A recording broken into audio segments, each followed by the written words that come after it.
25 নম্বর পারা সূরাতুশ শুরা 30 নম্বর আয়াতে কারিমা আপনাদের সামনে তেলাওয়াত করলাম।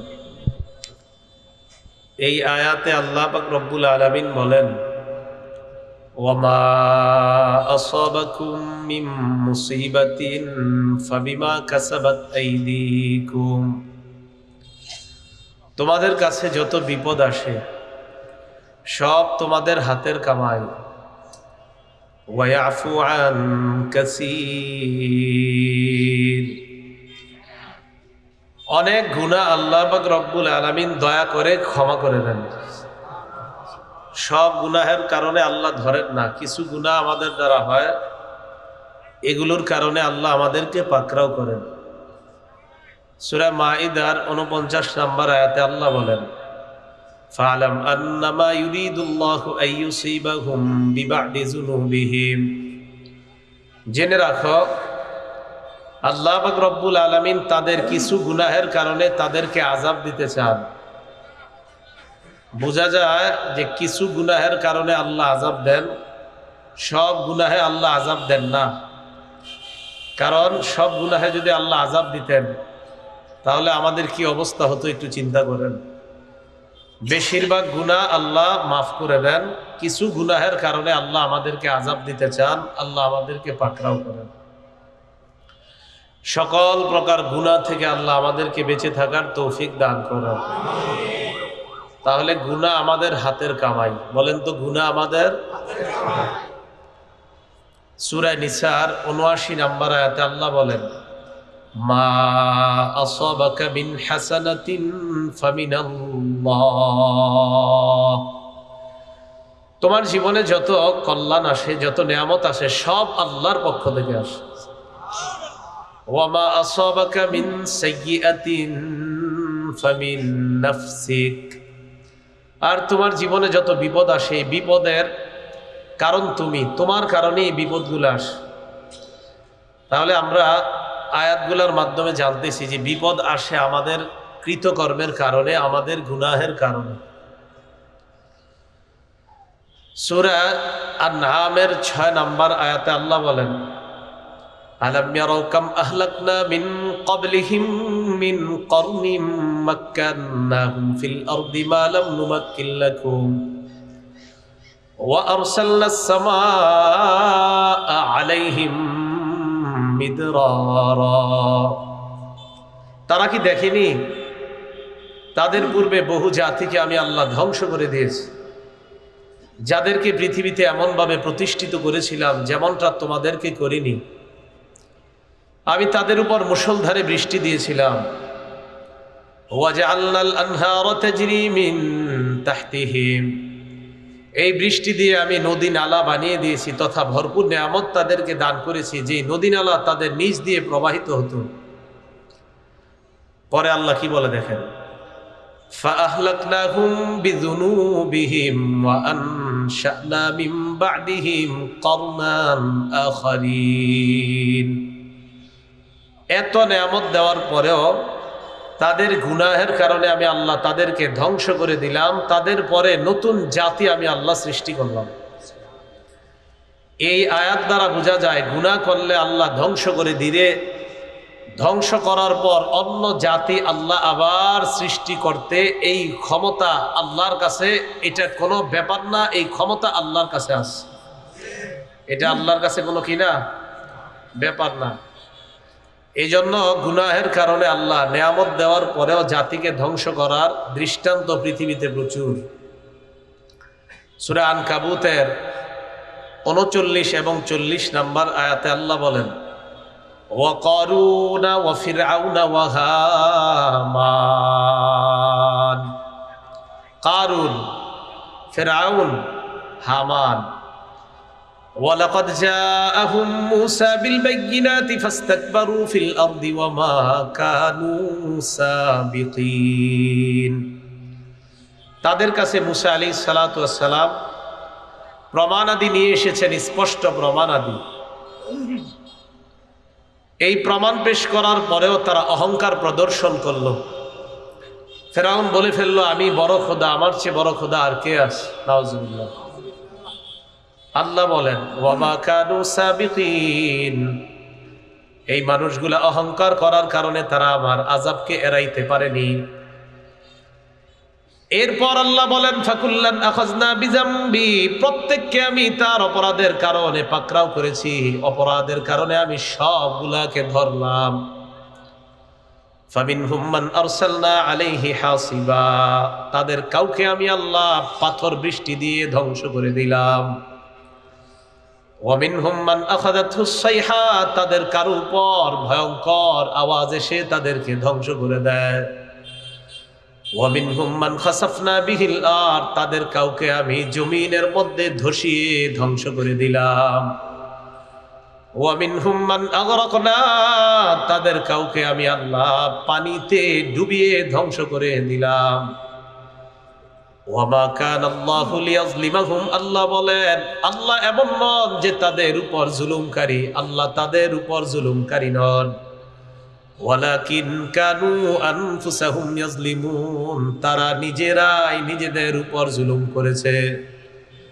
আয়াত দ্বারা বোঝা যায় আবার আপনার অপরাধের কারণে যদি গজব আমাদের উপর আসে, এটা আল্লাহর পক্ষ থেকে জুলুম না, বরং আমরা নিজেরাই নিজেদের উপর জুলুম করলাম। আমরা নিজেরাই নিজেদের উপর, আমাদের গুনাহের কারণে যখন গজব আসে বুঝতে হবে আমরা নিজেরাই নিজেদের উপর জুলুম করেছি। কথাগুলো বোঝার চেষ্টা করবেন, কোরআনের অনেক আয়াতের জবাব হয়ে যাচ্ছে। অনেক সময় আমরা বলি আল্লাহ গজব দেয়, আল্লাহ আযাব দেয়, এখানে আমি কি করব? মানে মনে হয় যে আপনি একদম ভালো মানুষ, এই কারণে গজব আসতেছে, এরকম অনেকে বলে। আয়াতগুলা প্রমাণ করতেছে গজবের কাজ করি আমরা, এই কাজ করার কারণে গজব আসে। এই গজব যে দুনিয়াতে আল্লাহ পাঠায়, এতে আল্লাহ আমাদের উপর একটু জুলুম করেন নাই, বরং আমরা নিজেরাই অপরাধ করার কারণে আমরা নিজেরাই নিজেদের উপর জুলুম করলাম। আল্লাহ তো বলেন আরে বান্দা, আমি তো সব অপরাধের কারণে তোমাদেরকে ধরি না, আমি তো বেশিরভাগ মাফ করে দিই, কিছুর জন্য তোমাদেরকে পাকড়াও করি। এই পাকড়াও আমি আল্লাহর পক্ষ থেকে জুলুম না, এটা দোষ তোমাদের, তাই তোমরাই নিজেদের উপর জুলুম করছো। এটা আল্লাহ বলতেছে। মুসলিম শরীফের 2577 নম্বর হাদিসে কুদসির মধ্যে আল্লাহ পাক রব্বুল আলামিন বলেন ইয়া ইবাদি ইন্নী হারামতু যুলমা আলা নাফসি, হে বান্দারা আমি আল্লাহ নিজের উপর হারাম করলাম, আমি কারো উপর কখনো জুলুম করি না, কারো উপর জুলুম না করাটা আমি আল্লাহ নিজের উপর হারাম করে নিলাম।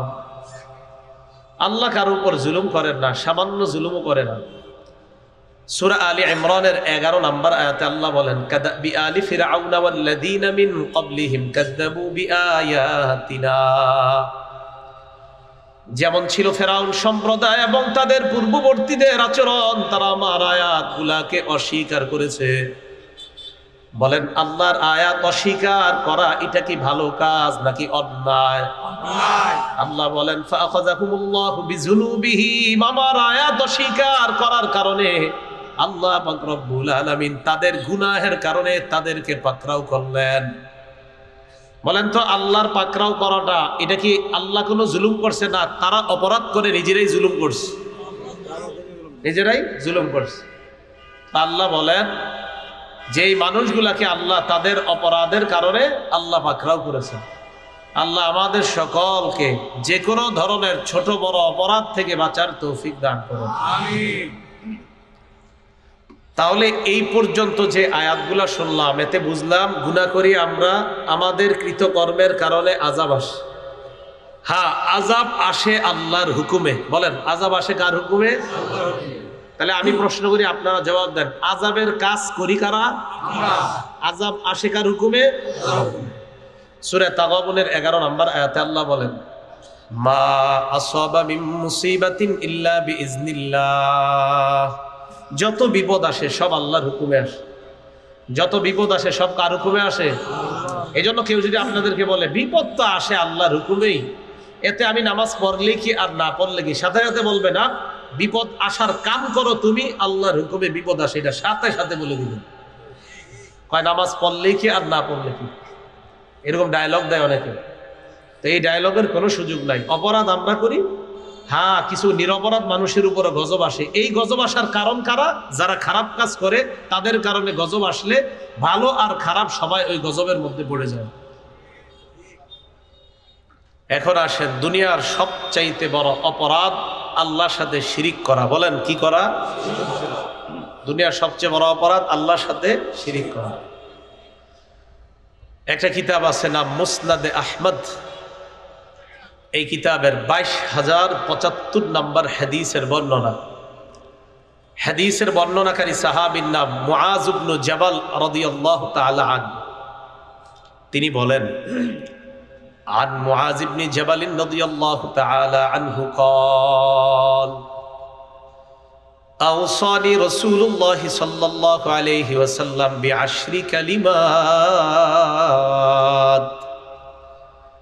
মুআজ ইবনে জাবাল রাদিয়াল্লাহু তাআলা আনহু বলেন, আল্লাহর রাসূল আমাকে 10টা বিষয়ে উপদেশ দিয়েছেন। কয়টা? আপনাদের মুখস্থ করতে হবে কিন্তু। 1 নাম্বার, লা তুশরিক বিল্লাহি শাইআন ওয়া ইন কুতিলতা ওয়া হুররিকতা। নবীজি বলেন, তোমাকে যদি হত্যা করা হয়, তোমাকে যদি জ্বালিয়ে দেওয়া হয়, তোমাকে যদি পুড়িয়ে দেওয়া হয়, এরপরেও আল্লাহর সাথে শিরিক করবা না। তোমাকে জ্বালিয়ে দেওয়া হয়, তোমাকে যদি পুড়িয়ে দেওয়া হয়, এরপরও তুমি আল্লাহর সাথে শিরিক করবা না। কোনো মুসলমান নাম আব্দুর রহমান, আব্দুর রহিম, এই মুসলমান নামের কাউকে যদি দেখেন যে উনি মনে করে আমার নাম তো আব্দুর রহমান, আমি মুসলমান, আমি তো আল্লাহর একজন মুসলিম বান্দা, যদি মনে করে, আর দেখেন যে সে কবরে সিজদা দেয়, মাজারে সিজদা দেয়, হাতে পায়ে ধরে বলবেন, ভাই তুমি মাজারে সিজদা দেওয়াটা এটা আল্লাহর সাথে শিরিক করা। যদিও তোমার নাম আব্দুর রহমান, তুমি জন্মসূত্রে মুসলমান, তোমাকে আমরা মুসলমান বলি, কিন্তু তুমি মাজারে সিজদা দেওয়ার কারণে আল্লাহর সাথে শিরিক করলা। শিরিক যারা করে তাদের পরিচয় হয় মুশরিক। কি হয় পরিচয়? তাহলে বলেন, সিজদা দিব একমাত্র কাকে? আল্লাহকে। এটা বলেন। 1 নাম্বার, লা তুশরিক বিল্লাহি শাইআন ওয়া ইন কুতিলতা ওয়া হুররিকতা। তোমাকে যদি হত্যা করা হয়, জ্বালিয়ে দেওয়া হয়, পুড়িয়ে দেওয়া হয়, এরপরেও তুমি আল্লাহর সাথে শিরিক করবা না। 2 নাম্বার, ওয়ালা তাউক্কাদনা ওয়ালিদাইকা ওয়া ইন আমারাকা আন তাখরুজা মিন আহলিকা ওয়া মালিকা। তোমার মা বাবা যদি তোমাকে হুকুম করে তোমার পরিবার এবং সম্পদ থেকে তুমি বের হয়ে যাও, এরপরেও মা বাবা নাফরমানি করবা না। তোমার মা বাবা যদি তোমাকে পরিবার থেকে, সম্পদ থেকে বের হয়ে যাওয়ার আদেশ করে, এরপরেও তুমি মা বাবার সাথে নাফরমানি করবা না। 3 নাম্বার, ওয়ালা তাতরুকান্না সালাতান মাকতুবাতান মুতাআম্মিদা। ইচ্ছাকৃতভাবে 1 ওয়াক্ত ফরজ নামাজ তুমি ছেড়ে দিবা না। কয় ওয়াক্ত ফরজ নামাজ? ফজর না ফরজ? ফজর না ফরজ? ফরজ। 1 ওয়াক্ত ফরজ। 1 ওয়াক্ত ফরজ নামাজ ইচ্ছাকৃতভাবে ছেড়ে দিবা না। ফাইন্না মান তারাকা সালাতান মাকতুবাতান মুতাআম্মিদান ফাকাদ বারিআত মিনহু জিম্মাতুল্লাহ। 1 ওয়াক্ত ফরজ নামাজ যদি কেউ ইচ্ছাকৃতভাবে ছেড়ে দেয়, তার উপর থেকে আল্লাহর দায়িত্ব সরে যায়, আল্লাহর দায়িত্ব উঠে যায়, আল্লাহর দায়িত্ব মুক্ত হয়ে যায়। ওই বান্দা যা মন চায় তা করুক, আল্লাহ তার দায়িত্ব নিবে না। 1 ওয়াক্ত ফরজ নামাজ যদি ছেড়ে দেয়, বান্দা তোর যা মন চায় তুই তা কর। তুমি কিভাবে 1 ওয়াক্ত ফরজ নামাজ ছেড়ে দিলা? নবীজি বলেন, 1 ওয়াক্ত ফরজ নামাজ ইচ্ছাকৃতভাবে ছেড়ে দিবা না। 4 নাম্বার, ওয়ালা তাশরাবান্না খামরা। মাদক সেবন করবা না, মদ পান করবা না। নবীজি বলেন, ফাইন্নাহু রাসু কুল্লি ফাহিশা। মাদক দ্রব্য গ্রহণ করা, মদ পান করা, মাদক নেওয়া হলো সমস্ত অশ্লীলতার মূল। 5 নাম্বার, ওয়া ইয়াকা ওয়াল মাসিয়া। আল্লাহর সাথে নাফরমানি করবা না। ফাইন্না বিল মাসিয়াতি হাল্লা সাখাতুল্লাহ। নাফরমানি যত বেড়ে যায়, আল্লাহর ক্রোধ, আল্লাহর গজব তত দুনিয়াতে ধেয়ে আসে। নাফরমানির কারণে আল্লাহর ক্রোধ নাজিল হয়, আল্লাহর গজব নাজিল হয়, আল্লাহর অসন্তুষ্টি নাজিল হয়। নাউজুবিল্লাহ। 6 নাম্বার, ওয়া ইয়াকা ওয়াল ফিরার মিনাজ জাহফি ওয়া ইন হালাকান নাস। যুদ্ধের ময়দানে সবাই যদি মারা যায়, তাও তুমি পলায়ন করবে না। 7 নাম্বার, ওয়া ইযা আসাবান নাস মুতান ওয়া আনতা ফীহিম ফাসবুত। কোন এলাকায় যদি মহামারী দেখা দেয়, ওই এলাকা থেকে মহামারীর ভয়ে পালিয়ে যাবা না, ওই এলাকায় তুমি অবস্থান করবা। বলেন, করোনার সময় কি অন্য এলাকায় যেতে পারছি আমরা?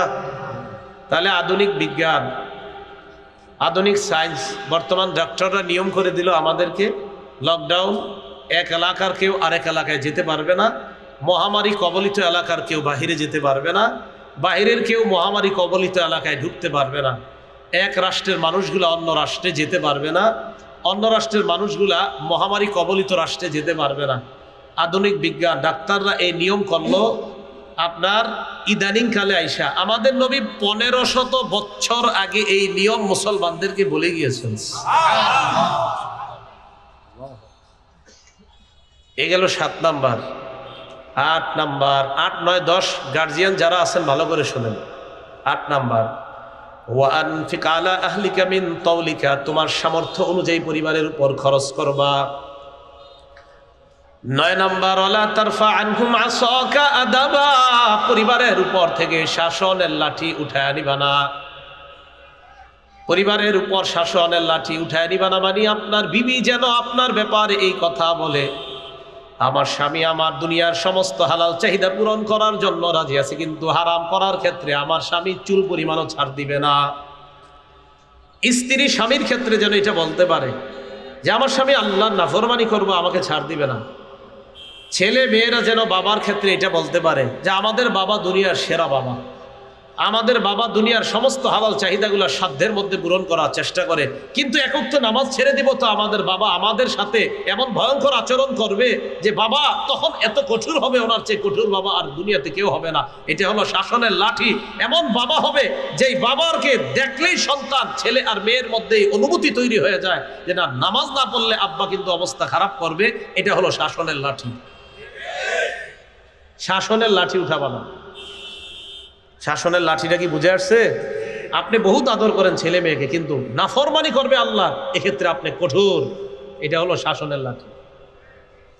10 নাম্বার, ওয়া আখিফুম ফিল্লাহি আযজা ওয়া জাল, আল্লাহর ক্ষেত্রে তোমার পরিবারকে তুমি ভয় দেখাও, ছেলে মেয়েটাকে ভয় দেখা, আল্লাহর ভয় তাদের মধ্যে তৈরি করে এইভাবে বড় করেন। এই 10টা উপদেশ রাসূল সাল্লাল্লাহু আলাইহি সাল্লাম মুআয ইবনে জাবাল রাদিয়াল্লাহু তাআলা আনহুকে দিলেন। 1 নাম্বার, তোমাকে জ্বালিয়ে পুড়িয়ে দিয়েও তুমি শিরিক করবা না। 2 নাম্বার, তোমাকে তোমার মা বাবা ঘর থেকে সম্পদ থেকে বের করে দিলেও তাদের নাফরমানি করবা না। 3 নাম্বার, 1 ওয়াক্ত ফরজ নামাজ ইচ্ছাকৃতভাবে ছেড়ে দিবা না। 4 নাম্বার, মাদক সেবন করবা না। 5 নাম্বার, আল্লাহর নাফরমানি করবা না। 6 নাম্বার, যুদ্ধের ময়দান থেকে পলায়ন করবা না। 7 নাম্বার, যদি কোনো এলাকায় মহামারী দেখা দেয় ওই এলাকা থেকে পলায়ন করবা না। 8 নাম্বার, সামর্থ্য অনুযায়ী পরিবারের উপর খরচ করবা। 9 নাম্বার, পরিবারের উপর থেকে শাসনের লাঠিটা উঠিয়ে নিবা না। 10 নাম্বার, পরিবারকে আল্লাহর ব্যাপারে ভয় দেখাও। কি কথা কি বুঝে আসছে সবার? তাহলে 1 নাম্বার অপরাধটা আল্লাহর সাথে কি করা যাবে না। তো বলছিলাম দুনিয়াতে সবচেয়ে বড় অপরাধ হলো আল্লাহর সাথে শিরিক করা। আল্লাহ আমাদের সকলকে এই গুনাহগুলা থেকে বেঁচে থাকার তৌফিক দান করুন। আমিন। এবার 7টা অপরাধের কথা শুনবো আমরা। বলেন কয়টা? 7টা। সহিহ বুখারী 2766 নাম্বার হাদিসের বর্ণনা, 2766 নাম্বার হাদিসের বর্ণনা। ক্বালা রাসূলুল্লাহ সাল্লাল্লাহু আলাইহি ওয়াসাল্লাম, নবীজি বলেন, ইজতানিবুস সাবাল মুবিকাত, তোমরা 7টি অপরাধ থেকে বেঁচে থাকবা যে 7টি অপরাধ ধ্বংস করে দেয়।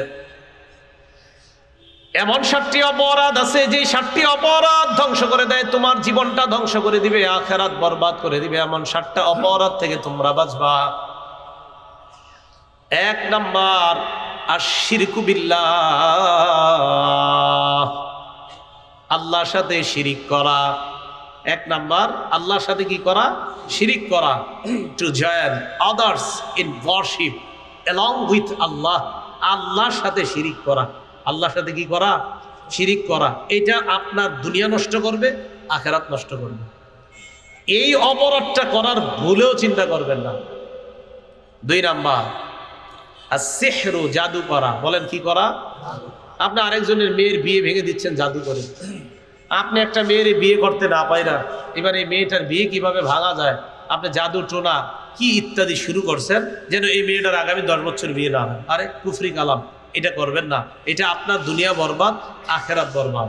3 নাম্বার, ওয়া কতলুন নাফসিল্লাতী হারামাল্লাহু ইল্লা বিল হক, অন্যায়ভাবে কাউকে হত্যা করা। 4 নাম্বার, আকলুর রিবা, সুদ খাওয়া। কি খাওয়া? সুদ খাওয়া। 5 নাম্বার, আকলু মালিল ইয়াতীম, এতিমের সম্পদ অন্যায়ভাবে ভক্ষণ করা। 6 নাম্বার, আত-তাওয়াল্লি ইয়াউমাজ যাহফি, জিহাদের ময়দান থেকে পলায়ন করা। 7 নাম্বার, ওয়াকযফুল মুহসানাতিল মুমিনাতিল গাফিলাত, সতী সাদী সহজ সরল মুমিনা নারীর উপর মিথ্যা অপবাদ দেওয়া। এই 7টা অপরাধ আপনার দুনিয়া নষ্ট করবে, আখিরাত নষ্ট করবে। আল্লাহ আমাদেরকে এই 7 অপরাধ থেকে বেঁচে থাকার তৌফিক দান করেন। এই 7টার মধ্যে একটি অপরাধ যেটা আমাদের সমাজে একদম অপরিচিত, এই অপরাধটা হলো আকলুর রিবা, সুদ খাওয়া। এটা কি আপনারা চিনেন? ও সুদের কারবার কি আপনারা বুঝেন? আওয়াজ দিয়ে হালকা হয়ে গেল। সুদ খাওয়া এটা ভয়ঙ্কর পর্যায়ের একটা অপরাধ। তাহলে সুদের ব্যাপারটা আপনারা চিনেন না, জানেন তো? ঠিক আছে। এই 7টা অপরাধের মধ্যে একটা অপরাধ হলো সুদ খাওয়া। আচ্ছা, আমরা একটু ওনাদেরকে যাওয়ার ব্যবস্থা করে দেই। লা ইলাহা ইল্লাল্লাহ। 7টা অপরাধের মধ্যে একটা অপরাধ সুদ খাওয়া। বলেন কি খাওয়া? খুব মনোযোগ সহকারে আমরা এই কথাগুলো শুনবো। সুদের ব্যাপারে 13টা কথা বলবো। বলেন কয়টা? এই 13টা কথার সময় আমরা কেউ আওয়াজ করব না, মুখস্থ রাখার চেষ্টা করব যদি পারা যায়। 13টা কথা বলবো সুদের ব্যাপারে। 1 নাম্বার, সুদ খাওয়া মানে আল্লাহ রসুলের বিরুদ্ধে যুদ্ধের ঘোষণা দেওয়া। খুব মনোযোগ সহকারে শুনবো, অন্যদেরকে কথাগুলো জানিয়ে দিব। সূরা বাকারা আয়াত নাম্বার 278 এবং 279 নাম্বার আয়াত। আল্লাহ বলেন, ইয়া আইয়ুহাল্লাযীনা আমানুত্তাকুল্লাহা ওয়া যারু মা বাকিয়া মিনার রিবা ইন কুনতুম মুমিনিন। হে ঈমানদারগণ, যদি তোমরা ঈমানদার হও তাহলে আল্লাহকে ভয় করো এবং সুদের কারবার ছেড়ে দাও। দেখেন কি কয়, হে ঈমানদারগণ, তোমরা আল্লাহকে ভয় করো, সুদের কারবার ছেড়ে দাও যদি তোমরা ঈমানদার হও। ডাক দিছে কিন্তু ঈমানদার বইলি, ঈমানদার বলে ডাক দিয়ে আমাদেরকে কয় যদি তোমরা ঈমানদার হও তাহলে আল্লাহকে ভয় করো, সুদের কারবার ছেড়ে দাও। এরপরে আল্লাহ বলেন, ফাইল্লাম তাফআলু ফাযানু বিহারবিম মিনাল্লাহি ওয়া রাসূলিহি। আমি আল্লাহ বলার পরেও যদি তোমরা সুদের কারবার ছেড়ে না দাও, তোমরা আল্লাহ আর তার রাসূলের বিরুদ্ধে যুদ্ধের ঘোষণা দিয়ে দাও। এত বড় অপরাধ করার দুঃসাহস কি আমাদের আছে? তাহলে সুদ খাওয়া মানে আল্লাহ রাসূলের বিরুদ্ধে যুদ্ধের ঘোষণা দেওয়া। 2 নাম্বার, যে ব্যক্তি সুদ খায় এই ব্যক্তি কিয়ামতের ময়দানে পাগল অবস্থায় উঠবে। সূরা বাকারার 275 নাম্বার আয়াতে আল্লাহ বলেন, আল্লাযীনা ইয়াকুলুনা রিবা, যারা সুদ খায়, লা ইয়াকুমুনা ইল্লা কামা ইয়াকুমুল্লাযী ইয়াতাখাব্বাতুহুশ শাইতানু মিনাল মাস। এরা কিয়ামতের ময়দানে এমন অবস্থায় উঠবে যেন শয়তান তাদেরকে স্পর্শ করে পাগল বানায়া দেয়। কেন এটা? যালিকা বিআন্নাহুম ক্বালু ইন্নামাল বাইউ মিসলুর রিবা। এরা যুক্তি দেখায় ব্যবসা নাকি সুদের মতো। বলেন নাউযুবিল্লাহ। আল্লাহ বলেন, আহাল্লাল্লাহুল বাই'a ওয়া হাররামার রিবা। আল্লাহ ব্যবসাকে হালাল করেছেন, সুদকে আল্লাহ হারাম করেছেন। তাহলে আল্লাহ ব্যবসা হালাল করেছেন, সুদকে হারাম করেছেন। তা আপনারা বলেন ব্যবসা আর সুদ কি এক না আলাদা? ব্যবসার মধ্যে লভ্যাংশ আছে না নাই? ব্যবসার লভ্যাংশ হালাল না হারাম? হালাল। আর সুদের লভ্যাংশ হালাল না হারাম? হারাম। তাহলে ব্যবসা হালাল, ব্যবসার লাভ হালাল, সুদ হারাম, সুদের লভ্যাংশ এটা হারাম। সুদ মানেই তো অতিরিক্ত, সুদ মানেই তো কি? অতিরিক্ত ইন্টারেস্ট। এই অতিরিক্ত জিনিসটাই হারাম। তাহলে যারা সুদ খাবে, এই সুদখোর অবস্থায় যদি মারা যায় কিয়ামতের ময়দানে পাগল অবস্থায় উঠবে। এটা হলো 2 নাম্বার। 3 নাম্বার, যারা সুদ খায়, সুদ খাওয়া অবস্থায় যদি তাদের মরণ হয়, তাহলে কিয়ামতের ময়দানে শ্বাসরোধ করা অবস্থায় তাদেরকে উঠানো হবে। তারা যখন কিয়ামতের মাঠে উঠবে, তখন তাদেরকে দেখলে মনে হবে কে যেন তাদের গলা চেপে ধরেছে, তাদেরকে শ্বাসরোধ করে হত্যা করার চেষ্টা করতেছে। এমন অবস্থায় সুদখোর কিয়ামতের মাঠে উঠবে। উমদাতুত তাফসীর 1 নাম্বার খণ্ড 330 নাম্বার পৃষ্ঠা। আর আব্দুল্লাহ ইবনে আব্বাস রাদিয়াল্লাহু তাআলা আনহুমা قال, আব্দুল্লাহ ইবনে আব্বাস রাদিয়াল্লাহু তাআলা আনহুমার বর্ণনা, আকিলুর রিবা ইউবাসু ইয়াউমাল কিয়ামাতি মাজনুনান ইউখনাকু। সুদখোরকে কিয়ামতের ময়দানে এমন অবস্থায় উঠানো হবে, দেখলে মনে হবে পাগল, আর মনে হবে তার গলাটা কেউ চেপে ধরেছে। শ্বাসরোধ করা অবস্থায় তাকে উঠানো হবে। 4 নাম্বার, আপনাদের এই শাপলা চত্বর এলাকায় যারা সুদ খায়, তারা আল্লাহর গজব দুনিয়াতে টেনে নিয়ে আসে। আপনাদের এলাকায় যারা সুদ খায়, তারা ওই এলাকার মধ্যে আল্লাহর গজব টেনে নিয়ে আসে। দলিল আত-তারগীব ওয়াত তারহিব কিতাবের নাম, 3 নাম্বার খণ্ড 69 নাম্বার পৃষ্ঠা।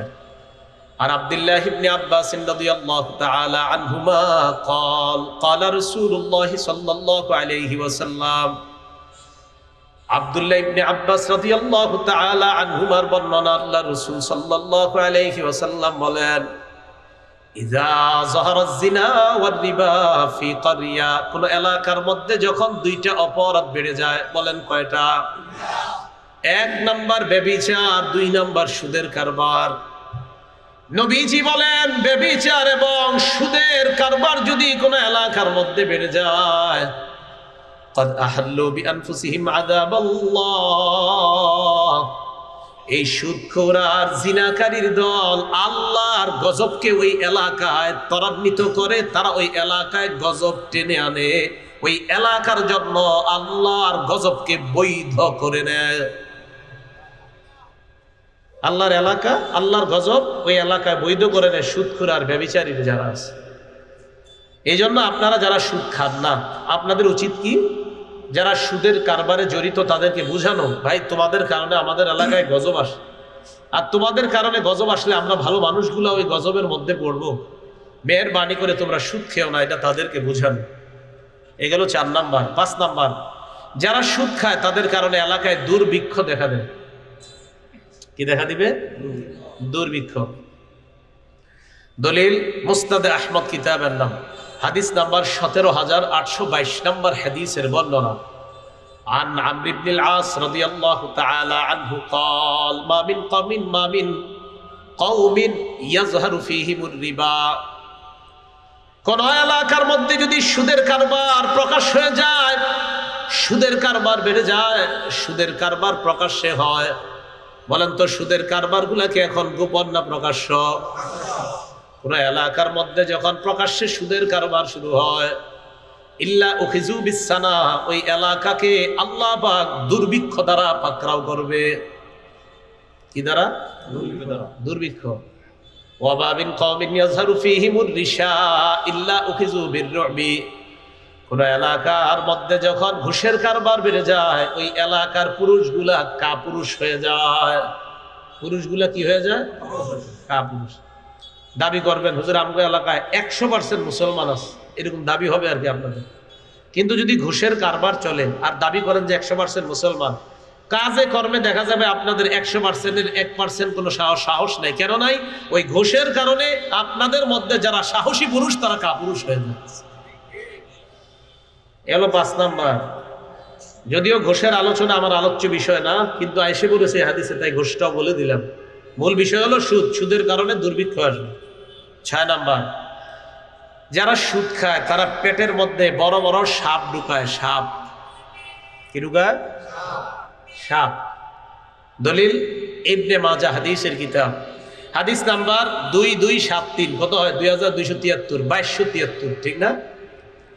عن أبي هريرة رضي الله تعالى عنه قال قال رسول الله صلى الله عليه وسلم, আবু হুরায়রা রাদিয়াল্লাহু তাআলা আনহুর বর্ণনা, আল্লাহ রাসূল বলেন, আতাইতু লাইলাতান উসরিয়া বি আলা কওমিন, আমি মিরাজের রাত্রে গমন করার সময় এমন একদল মানুষের পাশ দিয়ে অতিক্রম করলাম।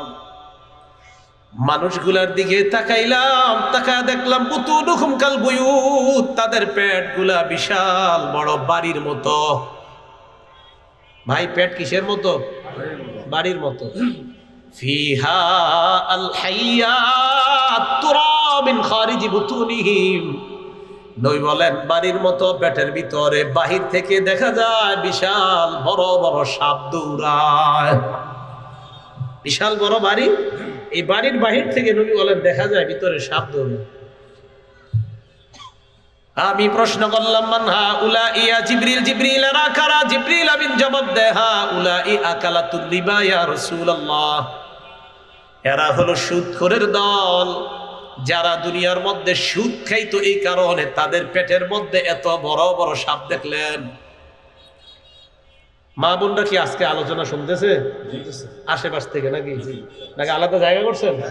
তো মা বোনরা শুনেন, আপনি আপনার স্বামীকে বলেন, স্বামী আমার, তুমি আমাকে হালাল খাওয়াবা, হালাল পরিধান করাবা, হালাল মধ্যে যা পারো আমাকে দিবা, হারাম চারানা পয়সা আমার পিছে খরচ করবা না। মা বোন আপনি আপনার স্বামীকে বলে দেন। যারা ছেলে মেয়ে আছেন আপনাদের হাতে পায়ে ধরে বলি, আপনি আপনার বাবাকে বলেন, বিশ্বাস করেন আপনার বাবা কিন্তু আপনার কারণেই সুদ খাইতেছে, আপনার ভালো চলার জন্য, আপনি একটু ভালোভাবে চলবেন এই কারণে।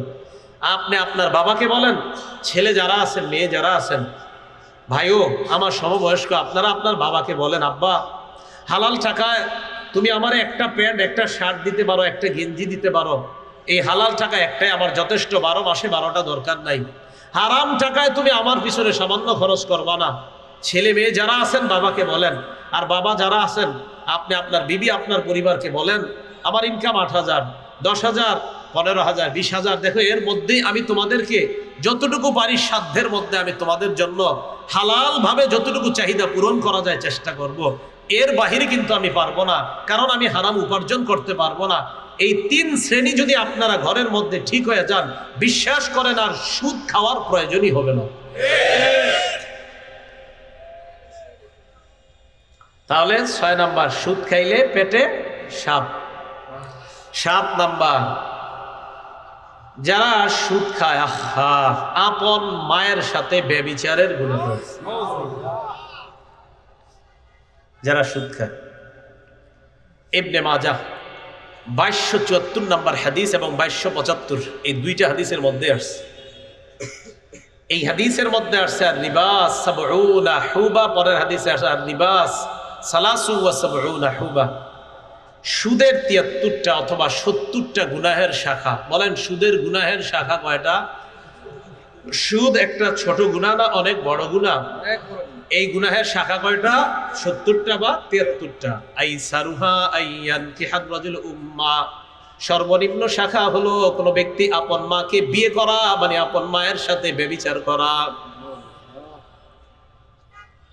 8 নাম্বার, সুদ আমার আপনার জীবনটা ধ্বংস করে দেয়। এই দলিল তো আগেই দিছি, সহিহ বুখারীর 2766 নাম্বার হাদিসের বর্ণনা।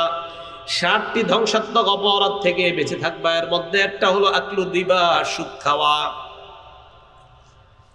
9 নাম্বার, যারা সুদ খায় কিয়ামত পর্যন্ত তারা রক্তের নদীর মধ্যে সাঁতার কাটবে, হাবুডুবু খাবে। কিয়ামতের আগে রক্তের নদীর কিনারায় তারা পৌঁছতে পারবে না, যারা সুদ খায়। দলিল সহিহ বুখারী হাদিস নাম্বার 2085 নাম্বার হাদিসের বর্ণনা। عن سمرة بن جندب رضي الله تعالى عنه قال قال رسول الله صلى الله عليه وسلم, সামুরা ইবনে জুনদুব রাদিয়াল্লাহু তাআলা আনহুর বর্ণনা, আল্লাহ নবী বলেন, রাআইতুল লাইলাতা রাজুলাইন আতায়ান, রাতের বেলা আমি দেখলাম আমার কাছে 2 ব্যক্তি আসছে। আসার পর ফাখরাজানি ইলা আরদিন মুকদ্দাসা, আমাকে একটা পবিত্র জমিনের দিকে নিয়ে যায়। নবীজি বলেন ফান্তালাকনা, আমরা চলতে লাগলাম, যাইতে যাইতে হাত্তা ইনতাহাইনা, আরেক বর্ণনায় হাত্তা আতাইনা আলা নাহরিম মিন দাম, একটা নদীর কাছে গিয়ে পৌঁছলাম, ওই নদীর মধ্যে তাকায় দেখলাম রক্ত আর রক্ত। বলেন তো আমাদের দুনিয়ার নদীগুলোর মধ্যে কি দেখা যায়? পানি। নবীজি বলেন একটা নদী দেখলাম, নদীর মধ্যে তাকায় দেখলাম রক্ত। ধরে নেন এটা একটা নদী, হ্যাঁ নদী। নবীজি বলেন নদীতে যখন তাকাইলাম, মাঝখানে তাকিয়ে দেখলাম ফিহি রাজুলুন কাইম, এক ব্যক্তি মাঝখানে দাঁড়িয়ে আছে, তাহলে এটা নদীর মাঝখানে। ওয়া আলা ওয়াসতিন নাহরি রাজুলুন বাইনা ইয়াদাইহি হিজারা, নদীর কিনারায় দেখলাম আরেকজন, তার সামনে অনেকগুলা পাথর। বলেন নদীর মাঝখানে একজন, নদীর কিনারায় আরেকজন। নবীজি বলেন ফাআকবালার রাজুলুল্লাযী ফিন নাহরি, নদীর মাঝখানের লোকটা নদীর কিনারার দিকে রওনা করছে, মাঝের লোকটা কিনারায় রওনা করছে। নবীজি বলেন আমি তাকায় দেখলাম যে মাত্র লোকটা নদীর কিনারার দিকে রওনা করে, ফারাবা, নদীর কিনারার লোকটা, রাবার রাজুলু বিহাজারিন ফি ফিহি, একটা পাথর নিয়ে ওই সাঁতারকারী লোকটার মুখ বরাবর মারে। মারার পর রাদ্দাহু হাইসু কানা, যেতটুকু আসছে না পাথর খায়া আবার আগের জায়গায় চলে যায়। তো চলে যাওয়ার পর নবীজি বলেন আমি ভালো করে দেখতে লাগলাম, অবাক হলাম। কুল্লামা যা আলিয়া খুরুজা, যখনই লোকটা আসতে চায়, যখনই লোকটা আসতে চায়, আল্লাহ নবী বলেন আমি তাকে দেখলাম রমা বিহাজারিন ফিহি, যখনই আসতে চায় তখনই পাথর মারে। ইয়ারজিউ হাইসু কানা, যতবার কিনারা আসতে চায় ততবার পাথর খেয়ে আবার নদীর মাঝখানে চলে যায়। ইলামিন আমাকে বলে আল্লাযী রাআইতাহু ফিন নাহরি আকিলুর রিবা, নবীজি কি বললেন ইয়া রাসূলুল্লাহ, যাকে আপনি নদীর মধ্যে দেখলেন এটা হলো সুদখোর। কি খোর? কিয়ামত পর্যন্ত চেষ্টা করবে, নদীর কিনারায় পৌঁছতে পারবে না, পাথর খাবে আবার নদীর মাঝখানে যাবে। এলো 9। 10 নাম্বার, যে ব্যক্তি সুদ খায়, যে ব্যক্তি সুদ দেয়, যে ব্যক্তি সুদের কারবার লেখে, যে সুদের সাক্ষী দেয়, এই 4 শ্রেণীর উপর আল্লাহর অভিশাপ আল্লাহ রসুলের অভিশাপ 24 ঘন্টা চলতে থাকে। যে সুদ খায়, যে সুদ দেয়, যে সুদের কারবার লেখে, যে সুদের সাক্ষী দেয়, এই 4 শ্রেণীর উপর রাসূল সাল্লাল্লাহু আলাইহি সাল্লাম 24টা ঘন্টা অভিশাপ দিতে থাকেন। নাসাই শরীফ 5103 নম্বর হাদিস। عن علي بن أبي طالب رضي الله تعالى عنه قال أن رسول الله صلى الله عليه وسلم لعن آكل الربا وموكلا وكاتبا, পরের বর্ণনায় ওয়াশাহিদা। আলী রাদিয়াল্লাহু তাআলা আনহু বলেন আল্লাহর নবী সুদখোর, সুদদাতা, আল্লাহর নবী সুদখোরকে অভিশাপ দেয়, সুদদাতাকে অভিশাপ দেয়, সুদের লেখককে অভিশাপ দেয়, সুদের সাক্ষীদাতাকে অভিশাপ দেয়। তাহলে নবীজি সুদখোরকে অভিশাপ দেয়, সুদের দাতা, সুদ গ্রহীতা, সুদের লেখক, সুদের সাক্ষী, 4 শ্রেণীকে অভিশাপ দেয়। সাবধান, এলাকায় বিভিন্ন দোকানে, বিভিন্ন নাস্তার দোকানে সকালবেলা বসে একজন আরেকজনে 5 লাখ টাকা সুদ দেন, সুদে টাকা লাগান, 1 বছর পর 1 লাখ টাকা পাবেন। আর এলাকার সহজ সরল 5-7 জন 10 জন গিয়ে সাক্ষী দেন আপনারা 100 টাকার নাস্তা খাওয়ার লাগিয়া। এই নাস্তা খান আর আল্লাহ নবীর 24 ঘন্টা অভিশাপ প্রাপ্ত হইতেছেন, সুদ না খায়াও, সুদ না নিয়েও, শুধু সাক্ষী দিয়ে। এই কাজ করেন না। এগুলো 10 নাম্বার। 11 নাম্বার, যেই ব্যক্তি সুদ খায় সামান্য পরিমাণ, সে 36 বার জিনা করার চেয়ে বড় অপরাধ করে। কি পরিমাণ? হ্যাঁ, সামান্য পরিমাণ। আপনাদের চেহারা দেখে মনে হচ্ছে এই বিষয়টা পছন্দ হইতেছে না। পছন্দ না হইলে আমি কি কমু না? মানে ব্যবসা এমন মনে হয় যে আপনাদের পছন্দের লেগে বয়ান হইতেছে। এই জায়গায় অনেক মানুষ এই জায়গায় আছেন যারা সুদ করছে, চেহারা কালো হয়ে গেছে। দোয়া করি আল্লাহ সুদ থেকে হেফাজত করেন। সুদ খায়েন না, সুদ খায়েন না, বিপদে পড়বেন। সুদের 12টা বেজে গেছে। 11 নম্বর, যে সামান্য পরিমাণ সুদ খায় 36 বার ব্যভিচারের চেয়ে বড় গুনাহ করে। মুসনাদে আহমদ কিতাবের নাম, হাদিস নাম্বার 22007 নাম্বার হাদিস। এই হাদিসের মধ্যে আসছে দিরহামু রিবান ইয়াকুলুহু রাজুল ওয়া হুয়া ইয়ালাম, জেনে শুনে সামান্য এক দিরহাম পরিমাণ সুদ খাওয়া, বলেন জেনে শুনে সামান্য সুদ খাওয়া, বলেন সবাই। আবার আসাদ্দু মিন সিত্তি ওয়া সালাসিনা জিনা, 36 বার ব্যভিচারের চেয়ে বড় অপরাধ। এগুলো 11। 12 নাম্বার, যে ব্যক্তি সুদ খায় আর সুদ খাওয়া অবস্থায় যদি মারা যায়, আল্লাহর জান্নাত থেকে সে বঞ্চিত হয়ে যাবে। সুদ খায়েন না, বাবারা সুদ খায়েন না, কাকারা সুদ খায়েন না, ভাইয়েরা সুদ খায়েন না, সমবয়স্করা সুদ খায়েন না। আমি আলেমদেরকে সাক্ষী রেখে বলছি, আপনাদের এই জায়গায় যদি কেউ এরকম থাকেন যে আপনি মঞ্চে এসে বলবেন যে হুজুর আপনি আমার পায়ে ধরে বলেন যে আমি সুদ না খাইতে, তাহলে আমি খাবো না। আপনি আসেন, আল্লাহর কসম আপনার পায়ে ধরব, বিশ্বাস করেন। আপনি যদি বলেন আপনার পায়ে ধরে অনেকক্ষণ ওনাদের সামনে পড়ে থাকবো, আমি রাজি আছি, তাও সুদ খায়েন না। এটা আপনার পরিবারটা শেষ করে দিচ্ছে, আপনার আখেরাতও শেষ হয়ে যাচ্ছে। সুদ খায়েন না। আর কিভাবে বললে বুঝবেন বলেন? 12 নাম্বার, যে ব্যক্তি সুদ খাওয়া অবস্থায় মারা যাবে, জান্নাত থেকে বঞ্চিত হবে। আল মুস্তাদরাক লিল হাকিম কিতাবের নামে, কিতাবের 2260 নাম্বার হাদিস, 2260। এই হাদিসের মধ্যে আসছে আরবাউন হাক্কুন আলাল্লাহ আল্লা ইউদখিলাহুমুল জান্নাহ, 4 ব্যক্তি এমন যাদেরকে জান্নাত না দেওয়া আল্লাহর হক। চিন্তা করছেন কেমন কথা? মানে আল্লাহর হক আল্লাহ নিজের উপর অবধারিত করে নিয়েছেন যে আমি 4 জনকে জান্নাত দিব না। 1 নাম্বার মুদমিনুল খাম, মদখোর, যে মদপান অবস্থায় মারা যায়, 1 নাম্বার। 2 নাম্বার ওয়া আকিলুর রিবা, সুদখোর। 3 নাম্বার ওয়া আকিলু মালিল ইয়াতীম, এতিমের সম্পদ অন্যায়ভাবে ভক্ষণকারী।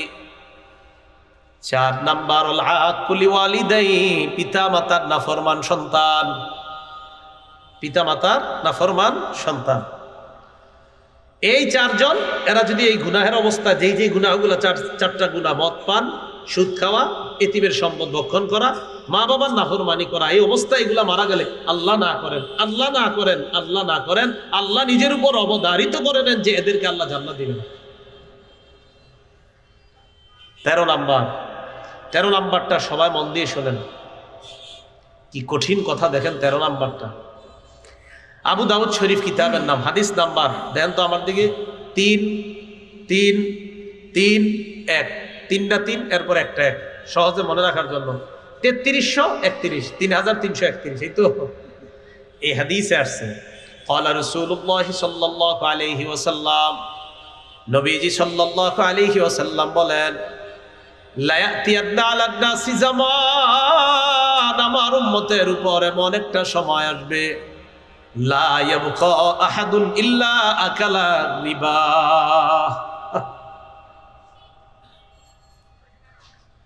নবীজি বলেন এমন একটা সময় আসবে যে সময় কেউ বাকি থাকবে না, সবাই সুদ খাবে। এই হাদিস পড়ে আমি তো টেনশনে পড়ে গেছি, মানে কি সবাই সুদ খাবে? মানে অনেকে আমরা আছি না, অনেকে সুদ খাই না, তো নবীজি কি বললেন? নবীজি সাথে সাথে বলে দিছে, ইল্লাম ইয়াকুলহু, যদিও সবাই ডাইরেক্ট না খায়, সাথে সাথে বলছে যদিও সবাই ডাইরেক্ট না খায়। কত ভালো মানুষ আছে সুদ খায় না, ঠিক না? আসাবাহু মিন বুখারিহি, সুদের ধোঁয়া তার গায়ে লাগবে। ওনাকে আমি নিয়ে গেলাম, চলেন 1 কাপ চা খাওয়াবো। আমি সুদের টাকায় ওনার চা খাওয়াইছি, উনি তো জানে না, ওনার গুনাহ হবে না। উনি যেহেতু জানে না তাই ওনার গুনাহ হবে না, আমি তো ওনার না অজান্তে ওনাকে খাওয়াই দিছি, কিন্তু সুদের ধোঁয়া পেটে ঢুকাই দিছি, সুদের হাওয়া কিন্তু ঢুকাই দিছি, সুদের টাকায় না খাওয়াই দিছি। তো নবী বলছে যদিও সবাই না খায়, ধোঁয়া তো লাগবেই। কত মানুষ আমাকে আপনাকে সুদের টাকায় বিভিন্ন জিনিস খাওয়াই দিচ্ছে, আমি আপনি জানি না, তাই নবী বলছেন সুদ না খাইলেও ধোঁয়া লাগবে, ধোঁয়া লাগবে। এই জন্য তো দেখেন আমরা এবাদতে মজা পাই না, অজান্তে তো ঢুকে যাচ্ছে। তো প্রিয় ভাইয়ারা, যে 13টা কথা বললাম যে সুদ না খাওয়া, আমি সংক্ষেপে আবার বলে দিচ্ছি একবারে, 1 দার্সে 1 নাম্বার সুদ খাওয়া, আল্লাহ রসুলের বিরুদ্ধে যুদ্ধ ঘোষণা করা, সূরা বাকারা 278 279।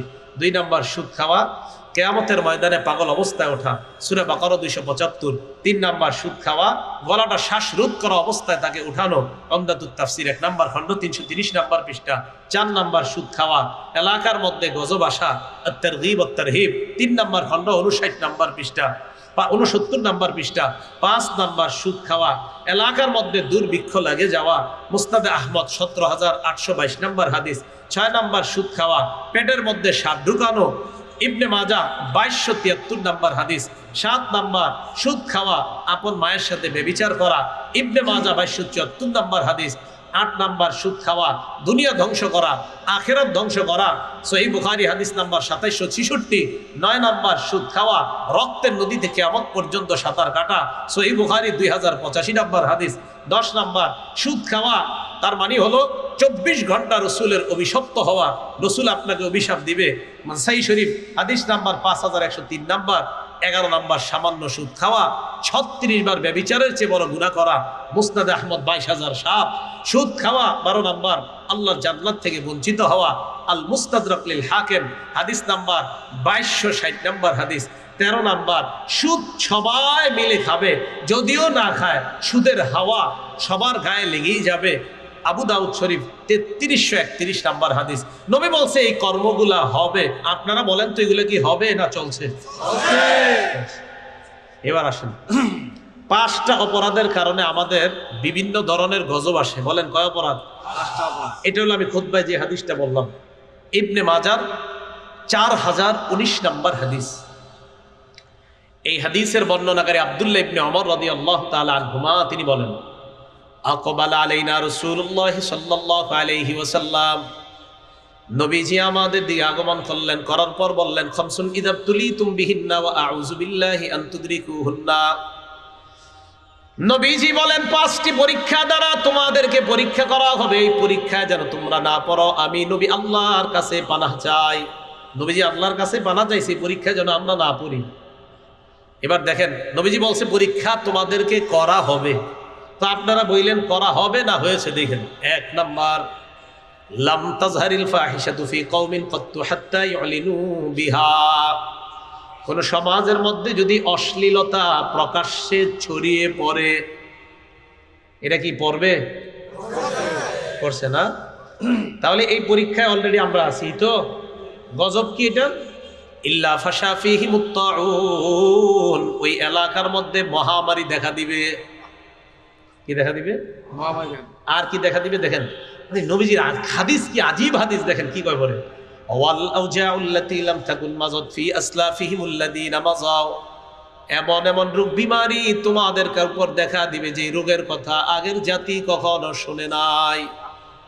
Corona, Omicron, dengue, pneumonia, chikungunya, এগুলো শুনছে? রাসূল সাল্লাল্লাহু আলাইহি সাল্লাম বলেন, অশ্লীলতা যখন ছড়িয়ে পড়বে তখন মহামারী দেখা দিবে, আর এমন এমন রোগ দেখা দিবে যেই রোগের কথা আগের জাতি কখনো শুনে নাই। এগুলো 1 নাম্বার পরীক্ষা। তার এই পরীক্ষাটা কি হবে না চলছে? পরীক্ষা নাম্বার 2 নাম্বারটা মনে আমাদের দেশে নাই, তারপরে আপনারা বললেন আছে কিনা, সম্ভবত নাই আর কি। দেখেন কি, ওয়ালাম ইয়ানকুসুল মিকিয়ালা ওয়াল মিজান, যেই দেশের মধ্যে ওজনে কম দিবে,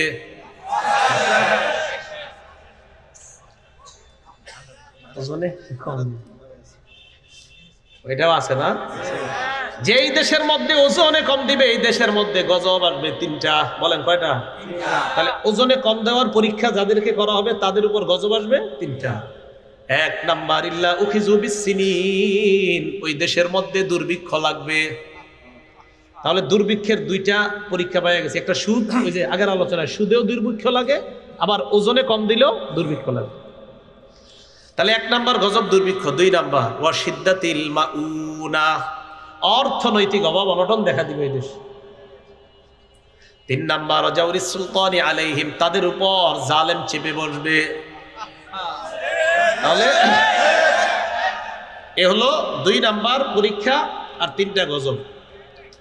3 নাম্বার পরীক্ষা ওয়ালাম ইয়ামনাউ যাকাত আমওয়ালিহিম, যে দেশের মানুষ যাকাত না দিবে। কি না দিবে? এটা কি ভবিষ্যতে হবে? ইল্লা মুনিউল কাতরা মিনাস সামা, ওই দেশে রহমতের বৃষ্টি বন্ধ করে দেওয়া হবে। রহমতের বৃষ্টি, রহমতের বৃষ্টি কাকে বলে? যে বৃষ্টির কারণে কৃষকের মুখে হাসি ফুটে, যে বৃষ্টির কারণে কৃষি খাতে আমাদের দেশের অর্থনৈতিক অবস্থা চাঙ্গা হতে পারে।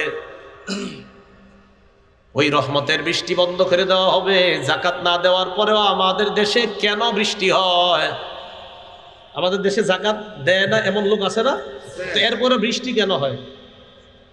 নবীজি কি বলে দেখেন, লাউলাল বাহাইম লাম ইউমতারু, চতুষ্পদ জন্তুরা যদি না থাকতো দেশে, হাঁসগুলা সাঁতার কাটে, বৃষ্টি আসলে এরা আনন্দ করে মজা পায়। কিছু প্রাণী আছে বৃষ্টি আসলে তারা মজা পায়, বৃষ্টি আসলে সাপেরা মজা পায়, কিছু প্রাণীরা বৃষ্টি আসলে মজা পায়। নবীজি কয় আল্লাহ ওই হাইওয়ান জানোয়ারকে বৃষ্টি দেয়, তাদের উসিলায় তোমরা বৃষ্টি পাও। তাহলে যাকাত না দিলে রহমতের দেখেন আপনি সত্যিকারের কৃষকদের যে সময় বৃষ্টি দরকার তখন বৃষ্টি হয় না। 4 নাম্বার, ওয়ালাম ইয়ানকুদু আহদাল্লাহি ওয়া আহদা রাসূলি, যে দেশের মানুষ আল্লাহ আল্লাহ রসুলের সাথে অঙ্গীকার ভঙ্গ করে, ওই দেশের মধ্যে ইল্লা সাল্লাতাল্লাহু আলাইহিম আদুওয়াম মিন গায়রিহিম, বহিরাগত শত্রু আল্লাহ ওই দেশের উপর চাপিয়ে দিবে। ফাআখাযু মা ফি আইদিহিম, ওই শত্রু এসে তাদের দামি দামি সম্পদগুলা ছিনিয়ে নেবে। যেই দেশের মধ্যে আল্লাহ আল্লাহ রসুলের সাথে অঙ্গীকার ভঙ্গ করবে। যেমন আবু দাউদ শরীফের 4015 নম্বর হাদিসের বর্ণনা, নবীজি সাল্লাল্লাহু আলাইহি সাল্লাম বলেন, আলী লা তাকশিফ ফাকিজাকা, আলী তুমি তোমার রানটা খুলো না, তোমার রান কাউকে দেখাও না। আমরা নবীর সাথে অঙ্গীকারবদ্ধ হয়েছি যে ইয়া রাসূলুল্লাহ, আমরা আমাদের রান কাউকে দেখাবো না, কারণ রান দেখানো হারাম। ওয়ালা তানজুর ইলা ফাকিজি হাইয়িন, আলী তুমি কোনো জীবিত ব্যক্তির রানের দিকে তাকাও না। আমরা ওয়াদাবদ্ধ হয়েছি যে আমরা কোনো জীবিত ব্যক্তির রানের দিকে দেখব না। ওয়ালা ফাখিজি মাইয়িতিন, মরা ব্যক্তির রানের দিকে তুমি তাকিও না। আমরা ওয়াদাবদ্ধ হয়েছি যে আমরা মরা ব্যক্তির রানের দিকেও তাকাবো না, আমরা মরা ব্যক্তির রানের দিকেও তাকাবো না। তাহলে এই বিষয়ে আমরা নবীর সাথে ওয়াদাবদ্ধ, আল্লাহর সাথে ওয়াদাবদ্ধ হয়েছি। আল্লাহ বলেছেন মা আতাকুমুর রাসূল ফাখুযু, নবীজি তোমাদেরকে যা দিয়েছেন তা গ্রহণ করো। ওমা নাহাকুম আনহু ফান্তাহু, যা থেকে নিষেধ করেছেন তা থেকে তোমরা বিরত থাকো। এটা আল্লাহর সাথে আমরা অঙ্গীকারাবদ্ধ হলাম। এখন দেখেন অঙ্গীকারাবদ্ধ হওয়ার পরেও যদি আমরা আল্লাহ রসুলের অঙ্গীকার, তার সাথে অঙ্গীকার আমরা ভঙ্গ করি, আল্লাহ রসুলের সাথে অঙ্গীকার ভঙ্গ করি, তো জীবিত ব্যক্তির রান দেখবা না, মৃত ব্যক্তির রানের দিকে তাকাইবা না। এটা আমরা অঙ্গীকার করলাম, করার পরেও যদি আমরা জীবিত ব্যক্তির রানের দিকে তাকাই, আমরা না আল্লাহর সাথে বলছি আল্লাহ আপনার নবী যা দিবে তা গ্রহণ করব, আপনার নবী যা থেকে নিষেধ করবে তা থেকে আমরা বিরত থাকব। তাহলে নবী নিষেধ করছে রান দেখাইবা না, রান দেখবা না। বলেন নাটক সিনেমায় যদি রান দেখা যায়, সেই রান দেখা হালাল না হারাম? যদি খেলার মধ্যে রান দেখা যায়, হাডুডু খেলার মধ্যে রান দেখা গেলে, আর কোনো খেলা আসেনি রান দেখা যায়? কি খেলা? না ফুটবল তো ফুল প্যান্ট পরে হয়, কি বলে? তাহলে তো এটা দেখা যাবে না, কারণ নবীর সাথে তো অঙ্গীকারাবদ্ধ হয়েছি আমরা। যদি মরা ব্যক্তিরাও খেলতো তাও দেখা যায় ছিল না, কারণ রাসূল সাল্লাল্লাহু আলাইহি সাল্লাম বলছে মরা ব্যক্তির রানও দেখবে না, সেখানে জীবিতরা খেলে তাদের রান দেখা যাবে। আমি কিন্তু বলি নাই কোন খেলা, আপনারা বলেছেন। আমি বলছি, কারণ আমি বললে আবার আপনারা বলেন কি হুজুর আবেগ নিয়ে খেলেন না। আমি কিন্তু বলি নাই কোন খেলা, আপনারাই খেলার নামটা বলছেন। কিসের নাম বলছেন? হ্যাঁ আপনারাই বলছেন, আমি এখনো বলিনি। তাহলে এই খেলার নাম আপনারা বলছেন, আর ওই খেলায় রান দেখা যায় আপনারাই বলছেন। আমার নবী বলছে যে রান দেখবা না। এখন খেলে কি মরারা না জিন্দারা? মরারা খেললেও দেখা যাইতো না, জিন্দারা খেললেও দেখা যেত না। আর মরা ব্যক্তি রানও দেখা নিচ্ছে। আল্লাহ বুঝার তৌফিক দান করেন। তো আল্লাহ রসুলের সাথে অঙ্গীকার ভঙ্গ করলে বহিরাগত শত্রু এসে আমাদের দামি সম্পদ নিয়ে যাবে। এটা 4 নম্বর পরীক্ষা। পরীক্ষা নাম্বার 5, ওয়ালাম তাহকুম আইম্মাতুহুম বিকিতাবিল্লাহ, যে দেশের মধ্যে আল্লাহর কিতাব অনুযায়ী ফায়সালা করা হবে না, যে দেশে আল্লাহর কিতাব অনুযায়ী ফায়সালা হবে না, ওয়ায়াতাখায়্যারু মিম্মা আনজালাল্লাহ, আল্লাহ যা নাজিল করেছেন এটা যদি কোনো দেশের ব্যক্তিবর্গ দায়িত্বশীল যারা আছে তারা মেনে না নেয়, ইল্লা জাআলাল্লাহু বাসাহুম বাইনাহুম, ওই দেশে মানুষে মানুষে আল্লাহ যুদ্ধ বাঁধিয়ে দিবে, সংঘাত বাঁধিয়ে দিবে। এই 5 পরীক্ষায় বিভিন্ন ধরনের গজব আমাদের উপর আসবে। বলেন তো এই 5টা পরীক্ষা কি ভবিষ্যতে হবে না চলছে? এর মধ্যে 1 নাম্বার পরীক্ষাটা অশ্লীলতা ছড়িয়ে পড়া। বলেন কি ছড়িয়ে পড়া? অশ্লীলতা। সহিহ বুখারীর 5590 নাম্বার হাদিসের বর্ণনা, ক্বালা রাসূলুল্লাহ সাল্লাল্লাহু আলাইহি ওয়াসাল্লাম, নবীজি সাল্লাল্লাহু আলাইহি ওয়াসাল্লাম বলেন, লা ইয়াকুনান্না মিন উম্মতি আকওয়াম ইস্তাহিল্লুনাল হিররা ওয়াল হারির। নবীজি বলেন আমার উম্মতের মধ্যে এমন একদল মানুষের আবির্ভাব ঘটবে যারা জিনাকে হালাল মনে করবে। জিনাকে কি মনে করবে? হালাল। ওয়াল হারিরা, রেশমের পোশাককে হালাল মনে করবে। ওয়াল খামরা, মদকে হালাল মনে করবে। ওয়াল মাআজিফা, বাদ্যযন্ত্রকে হালাল মনে করবে। তাহলে জিনা হালাল মনে করবে, রেশমের পোশাক হালাল মনে করবে, মদ হালাল মনে করবে, বাদ্যযন্ত্রকে হালাল মনে করবে। এবার দেখেন নবীজি কি বলে। আবু দাউদ শরীফ 3688 নম্বর হাদিসের মধ্যে বর্ণনা। ক্বালা রাসূলুল্লাহ সাল্লাল্লাহু আলাইহি ওয়াসাল্লাম, নবীজি বলেন লা ইয়াশরাবান্না নাসুম মিন উম্মতি আল খামরা, আমার উম্মতের একদল মানুষ মদ পান করবে। ইউসাম্মুনাহা বিগাইরি ইসমিহা, মদ খাবে নাম দিবে অন্য, মদ খাবে অন্য নাম দিয়া। বিয়ার, মাদক নিবে, ইয়াবা, গাঁজা, বিভিন্ন নেশা জাতীয় দ্রব্য তারা গ্রহণ করবে। এরা বিভিন্ন নামে নেশা জাতীয় দ্রব্য তারা সেবন করবে, নেশা করবে, এরা বিভিন্ন নাম দিবে। নবীজি বলেন ইউযাফু আলা রুউসিহিম বিল কাইনাতি ওয়াল মুগান্নিয়াত, একদিক দিয়ে তারা মদ টানতে থাকবে, অন্য দিক দিয়ে গান বাদ্য আর ঢোল তবলা চলতে থাকবে, আর মাদক চলতে থাকবে, নর্তকীরা নাচানাচি করতে থাকবে। নবী বলছে এটা হবে। এটা কি হবে না চলছে? একদিক দিয়ে মদ পান, অন্য দিক দিয়ে নর্তকীরা গানের তালে তালে নাচানাচি। আল্লাহ পাক রব্বুল আলামিন আমাদের সকলকে অশ্লীলতা, বেহায়াপনা, এই নৈরাজ্য আর যা যা বলা হয়েছে, যেই জাতীয় কারণে, যে অশ্লীলতা আর যেই সমস্ত গুনাহের কারণে দুনিয়ার মধ্যে গজব আসে, এই গজব থেকে যেন আমরা বেঁচে থাকতে পারি আল্লাহ তৌফিক দান করেন। সর্বশেষ কথা, আল্লাহর কাছে এইভাবে একটা দোয়া করবেন, আল্লাহ যেই কাজের কারণে দুনিয়াতে গজব আসে এবং গজব, একটা হলো যেই কাজের কারণে, আরেকটা হলো গজব। মাবুদ, গজবের কাজ এবং গজব এই উভয়টা থেকে আপনি আমাকে কোথায় যান আপনারা? হ্যাঁ, পরের আলোচকের ভিডিও করবেন, বসেন। এখন উঠে যাচ্ছেন কেন? তো উঠেন, এই ভিডিও নিয়ে উঠেন না। পরের আলোচক উনি কি আলোচনা করবে না? তো এখন উঠে যাচ্ছেন কেন? এমনি নাকি? আচ্ছা ঠিক আছে, ভয় পাবেন না। তো বলতেছিলাম, আল্লাহকে বলবেন আল্লাহ কষ্ট নিয়েন না, মাফ করে দিন। আল্লাহকে বলবেন আল্লাহ যেই কাজের কারণে গজব আসে এবং গজব, যেই কাজের কারণে গজব আসে এবং গজব, এই দুইটা থেকে আপনাকে আমাকে হেফাজত করেন। এই দোয়াটা খুব বেশি বেশি আল্লাহর কাছে করা, যে আল্লাহ এমন কাজ যেন আমি না করি যেই কাজ গজব টেনে আনে, এবং গজবের কোনো কাজ যেন আমি না করি। আল্লাহ আমাদেরকে হেফাজত করেন।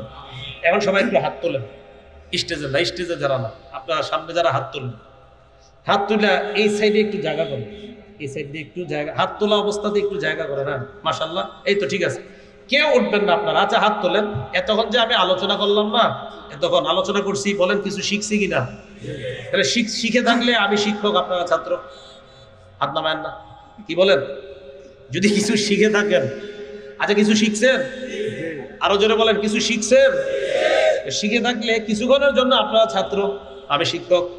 তো এখন আমি যা বলবো সেটা শুনবেন ইনশাআল্লাহ। পরের আলোচক হাত নামাইছেন? আচ্ছা ঠিক আছে, হাত, আচ্ছা পরে উঠছেন। পরের আলোচক বসার পরে কারো যদি ইস্তেঞ্জার প্রয়োজন হয়, তো ইস্তেঞ্জা করার জন্য আস্তে ধীরে আপনি যাবেন পিছন থেকে, কিন্তু একবারে সবাই উঠবেন না। হাতগুলো উঠায় রাখেন, হাতগুলো উঠায় রাখেন। ওলামায়ে কেরাম যারা আছেন মঞ্চে দেখেন, মাশাআল্লাহ, আপনারা সাক্ষী রেখে গেলাম। এই মজমাটার সৌন্দর্য থাকবে, মজমার সৌন্দর্য মানুষগুলা থাকা, ইনশাআল্লাহ ওনারা উঠবে না, দেখবেন ভদ্রতার পরিচয় দিবে। আল্লাহ পাক রব্বুল আলামিন, আল্লাহ এই ভদ্র মানুষগুলার সামনে যখন কোরআন সুন্নাহ বললাম, আপনি তাদের এই ভদ্রতা, এটা যেন আরো বেশি সময় তারা ধরে রাখতে পারে, আল্লাহ তৌফিক দান করেন। আমাদের এই সমাজটা সুদ ঘুষ থেকে যেন আল্লাহ পাক রব্বুল আলামিন একটা সুদ মুক্ত সমাজ গঠন করতে পারে, আল্লাহ তৌফিক দান করেন। ওয়া আখিরু দাওয়ানা আনিল হামদুলিল্লাহি রাব্বিল আলামিন।